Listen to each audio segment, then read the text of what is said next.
नमस्कार दोस्तों, मैं हूं विनीत पाठक। स्वागत है आपका हमारे YouTube चैनल विनीत पाठक से पाठशाला पर। आपने मेरे लास्ट वीडियो में नाउन के बारे में सीखा। नाउन के बारे में आपने उसके इंट्रोडक्शन के बारे में जाना, आपने काइंड्स के बारे में जानना शुरू किया। तो आपने दो काइंड पढ़े, प्रॉपर नाउन और कॉमन नाउन। आज मैं आपको उससे आगे नाउन के बारे में पढ़ाता हूं। तो आइए हम उससे आगे सीखना शुरू करते हैं। तो थर्ड काइंड जो हमारा होगा नाउन का, वो होगा कलेक्टिव नाउन।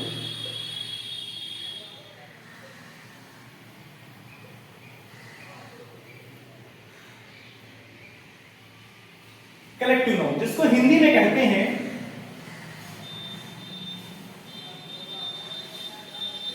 समूहवाचक संज्ञा। जैसा कि आप नाम से ही देख पा रहे होंगे, समूहवाचक संज्ञा अर्थात समूह के बारे में जो बताए, ऐसा नाउन जो समूह के बारे में बताने का काम करे, वैसे नाउन को हम समूहवाचक संज्ञा कहते हैं अर्थात कलेक्टिव नाउन कहते हैं। एग्जाम्पल देंगे तब आपको ज्यादा समझ में आएगा। जैसे कि एग्जाम्पल में हम ले लेते हैं, हमने कहा crowd.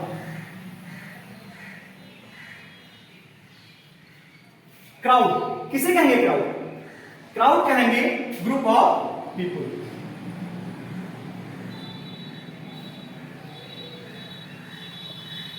Group of people is called crowd, right. अर्थात क्राउड क्या हुआ? हमारा कलेक्टिव नाउन हुआ। क्यों? क्योंकि ये लोगों के समूह को रिप्रेजेंट करता है। लोगों के समूह को हम क्या कहते हैं? क्राउड कहते हैं। अर्थात क्राउड समूह को रिप्रेजेंट करता है, इसलिए क्या होगा? कलेक्टिव नाउन होगा। इसी प्रकार नेक्स्ट एग्जांपल अगर हम देखें तो हम नेक्स्ट एग्जांपल में ले सकते हैं class.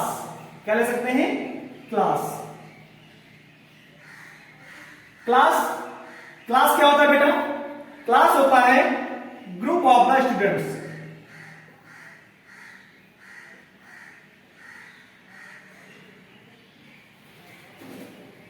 Group of the students is called class. तो क्लास हमारा क्या हो जाएगा?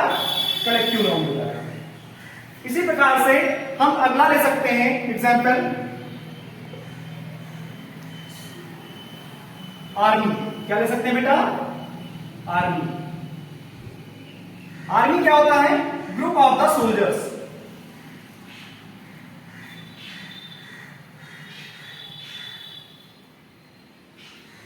Group of the soldiers is called army. तो इस तरह से अगर हम देखें तो क्राउड, क्लास और आर्मी ये कोई एक व्यक्ति का रिप्रेजेंटेशन नहीं है, बल्कि ये कई सारे लोगों का जो ग्रुप बनता है, समूह बनता है, उसको रिप्रेजेंट करने के लिए यूज किए जाते हैं। तो क्राउड क्या है बेटा? लोगों का समूह है। क्लास क्या है? स्टूडेंट्स का यानी कि विद्यार्थियों का समूह है। और हमारी आर्मी क्या है? आर्मी हमारे सिपाहियों अर्थात सोल्जर्स का ग्रुप है, यानी कि समूह है।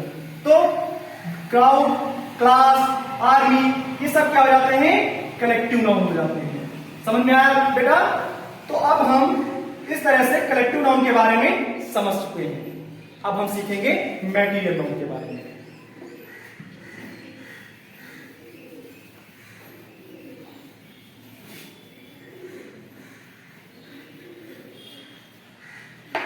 Next kind is material noun.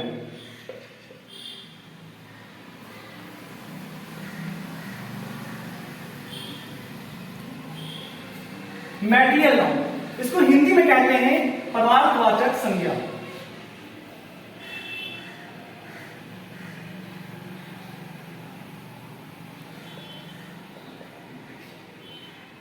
इसके लिए एक और नाम यूज किया जाता है द्रव्यवाचक संज्ञा। अर्थात पदार्थ को हम द्रव्य भी कह सकते हैं।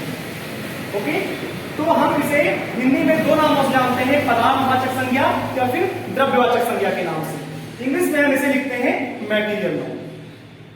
जैसा कि आप देख पा रहे हैं, पदार्थ या द्रव्य ये शब्द अपने आप में इस नाउन के काइंड को परिभाषित करने के लिए पर्याप्त है। सबसे पहले हम ये जाने कि पदार्थ किसे कहते हैं या द्रव्य किसे कहते हैं। तो मैं आपको बताना चाहूंगा कि पदार्थ हम कहते हैं उस वस्तु को या उस चीज को जिससे नई चीजें या कई प्रकार की चीजें दूसरी बनाई जा सके। सर समझ में नहीं आया, ऐसे आप समझिए। जैसे हमने कहा आयरन,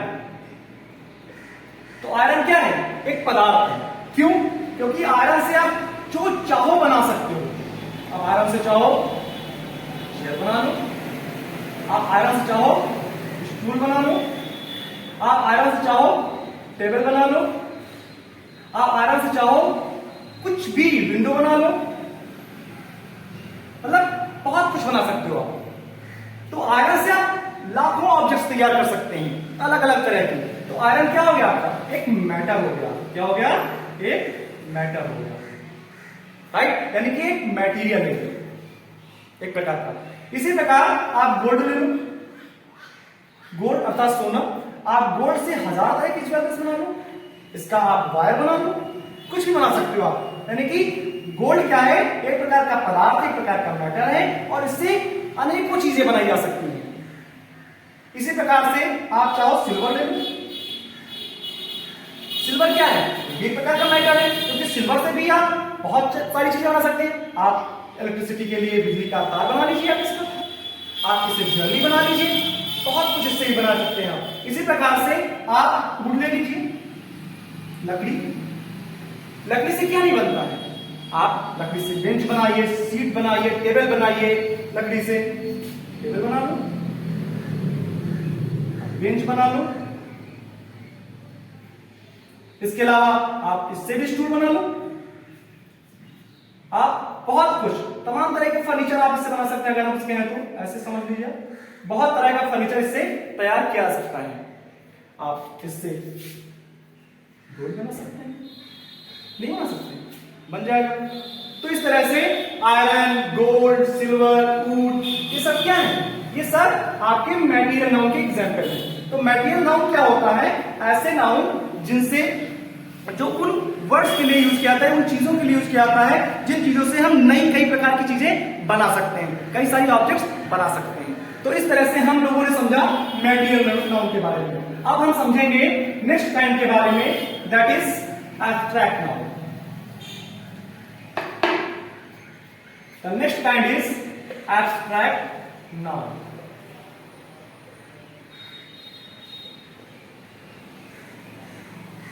Abstract noun, इसे हम हिंदी में कहते हैं भाववाचक संज्ञा या गुणवाचक संज्ञा।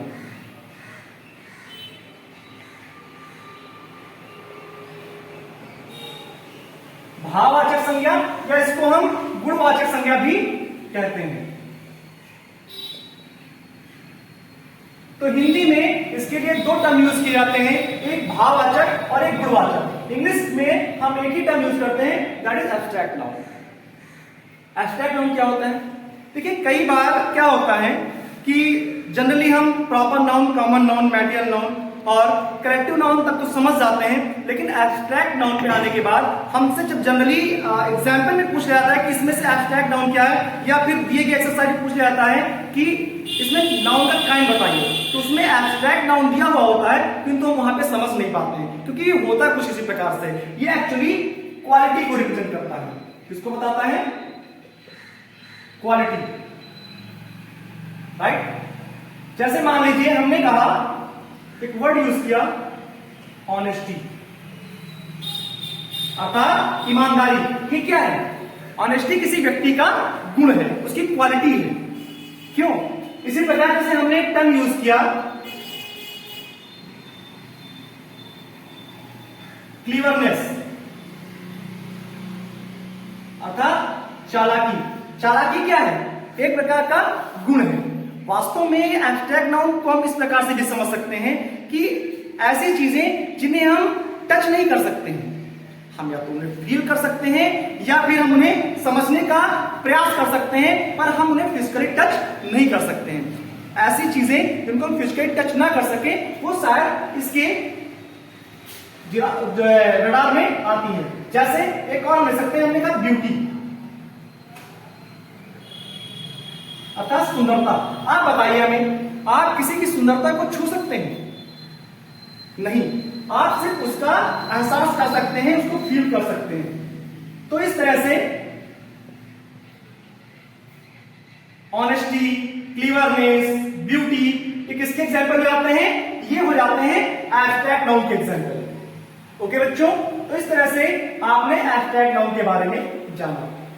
क्या होता है कि जनरली तो 5 काइंड्स होते हैं नाउन के, लेकिन इसके अलावा हम 2 तरह के नाउन्स और पढ़ते हैं, वो है countable noun and uncountable noun. तो हम इसी वीडियो में उन्हें भी समझने की कोशिश करेंगे।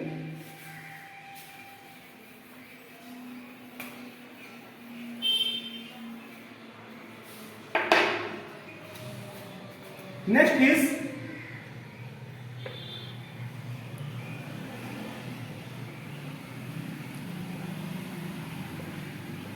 Countable noun.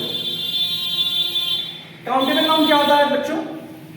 काउंटेबल नाउन ऐसा नाउन होता है, यानी कि वो टर्म जो उन वस्तुओं के लिए या उन ऑब्जेक्ट्स के लिए यूज किया जाता है जिनको हम काउंट कर सकते हैं। जैसे हमने कहा पेन। अब पेन क्या है? काउंटेबल नाउन है या अनकाउंटेबल नाउन है? Countable noun. क्यों? क्योंकि पेन की गणना की जा सकती है, गणना की जा सकती है। तो पेन किस में आएगा? काउंटेबल नाउन में। ओके, इसी प्रकार हमने कहा बुक। बुक को काउंट किया जा सकता है? नहीं किया जा सकता है। हमने कहा शूज, हमने कहा बेड, हमने कहा बैग, स्टूल, हाउसेस। आप इन सबको काउंट कर सकते हैं। क्योंकि इन सबको काउंट किया जा सकता है, इसलिए हम इन्हें काउंटेबल नाउन्स कहते हैं। आशा है आप सबको काउंटेबल नाउन अच्छे से समझ में आ गया होगा। अब हम सीखेंगे अनकाउंटेबल नाउन्स के बारे में। तो आइए अब हम सीखते हैं अनकाउंटेबल नाउन्स के बारे में।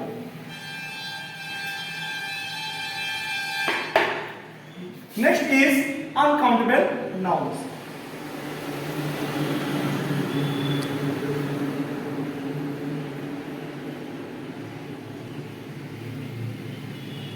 क्या होता है अनकाउंटेबल नाउन?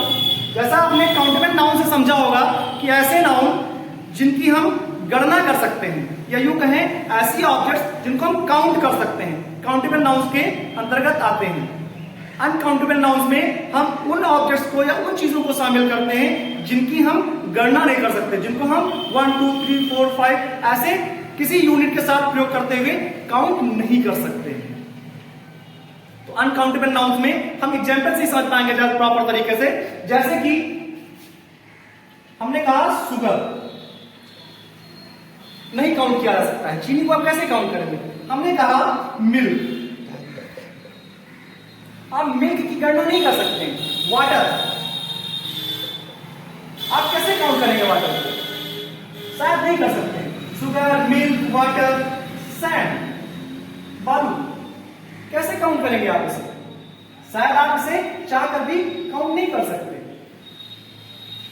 तो ये जिन्हें हम गिन नहीं सकते, जिनको हम काउंट नहीं कर सकते, उनको हम अनकाउंटेबल नाउन्स के अंतर्गत इंक्लूड करते हैं। तो इस प्रकार से आज आपने नाउन के काइंड्स के बारे में कंप्लीटली जाना। अब यहीं पर हम इस वीडियो को वाइंड अप करते हैं। दोस्तों, आपसे हमारी अपील है कि आप यदि इंग्लिश को इजीली सीखना चाहते हैं तो आप हमारे चैनल को अभी और तुरंत सब्सक्राइब कर लीजिए और बेल आइकन को जरूर दबा दीजिए, ताकि मेरे सारे वीडियोस जो मैं क्रमशः एक के बाद एक आपको पोस्ट करूंगा तो आपके चैनल पे स्वतः ही आ जाए और आप आसानी से अपने YouTube पे हमारे अगले वीडियोस देख सकें और अच्छे से आप इजीली इंग्लिश को लर्न कर सकें। थैंक यू दोस्तों, थैंक यू सो मच।